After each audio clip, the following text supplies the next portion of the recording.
Hello, I'm Mario Toneguzzi, managing editor of Canada's podcast, Taking Care of Business, today with Jason Kinnear, who is manager of family office services with the Canadian Western Bank. Thanks for joining us today, Jason. Thanks for having me, Mario. Well, let's talk about real estate investment. And I know a lot these days, a lot of people are, besides buying a home to live in, many are often buying homes or properties to rent out. And you know, if I'm that type of person that I'm looking at that, what would you suggest to them about the type of residential property that they should invest in? It's a great question. Because of what's been happening in the market over the past several months, we've had a lot of clients asking us these types of questions. And typically, we kind of look at when we talk to our clients, we ask them sort of what they would feel comfortable with. So there's two sort of essential options for that novice real estate investor. And the first would be to use your own home as a real estate investment. So that could be as small as maybe, doing some upgrades to your house if you think you're going to move in the next little while to help increase the value. So you're actually participating in the market. Yeah. Or it could be as a bit more complicated. You could actually build a secondary unit within your principal residence. So you're right there to be able to manage it and keep on top of the tenants. And several municipalities across Canada now are allowing actually laneway homes, which is a fairly new concept here in Canada. And that way you can kind of build a home on your property. And again, it's close to you, so it's easy to manage.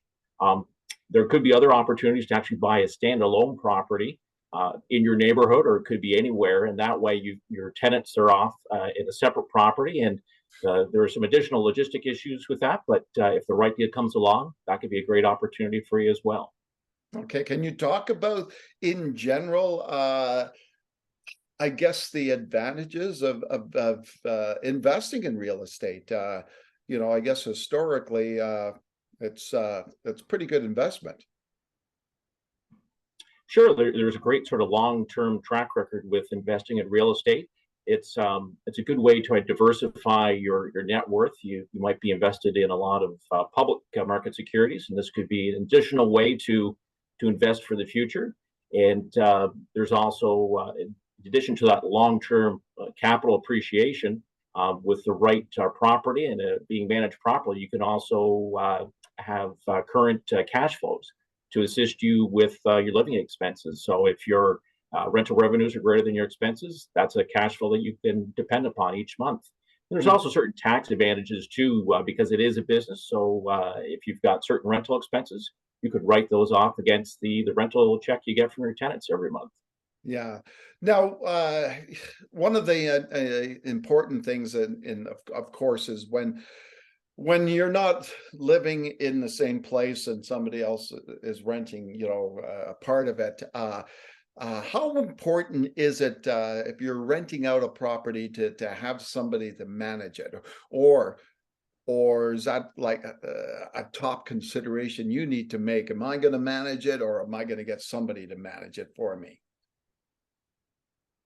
That's probably one of the most common questions we get from our clients at CWB when they talk about investing in residential real estate is who's actually going to be managing it. So for some clients that are real do-it-yourselfers and are good with the regular maintenance, and they're in a reasonable distance away from the property and they're close to it most of the year, it might make sense for them to manage it on their own. That means that you're in charge of collecting the rent check. You're in charge of vetting the tenants, and if there's any repairs or maintenance that needs to be done, Yeah. you're going to be the one responsible. A lot of our clients, though, they travel and they might be south for certain times of the year. So having a professional property manager makes a lot more sense. They have the experience and they have the tools and the know-how to make sure that the property is rented to the right sort of tenants, and that they've got a list of contractors they can use to make the repairs that are needed. So kind of depends on your situation, but I would say most people, especially the novice real estate investor, will probably benefit most by having a professional property manager.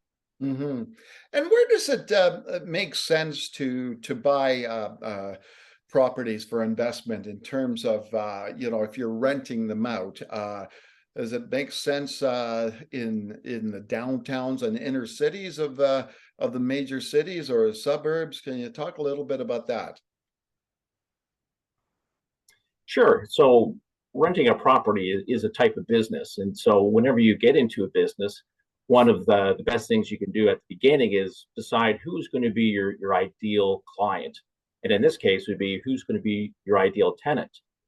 You want a tenant that's going to be, paying the rent regularly and isn't going to put a lot of wear and tear on the property, so that it'll keep your costs down. So once you decide who your ideal tenant's going to be, it could be university students, it could be young families that can't afford a property on their own at the current time, or it could be growing. We're seeing seniors renting. That's a growing market. So if you decide on who your ideal tenant is, that will help sort of focus on where you want to buy.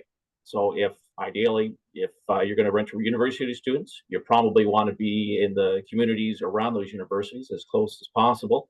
And say, for instance, you want to rent to people that are skiers during the winter and cottagers in the summer. Well, then obviously you're going to choose properties that suit those types of tenants. Yeah, exactly. Now, whether it's renting a place that's outside of your own living quarters, or whether it's even renting a secondary suite, this is kind of a prime time, isn't it, for the rental market out there? We're seeing strong demand in many ways, and with immigration coming in and that population increase, the demand for rentals is this going to even grow more so in the coming years?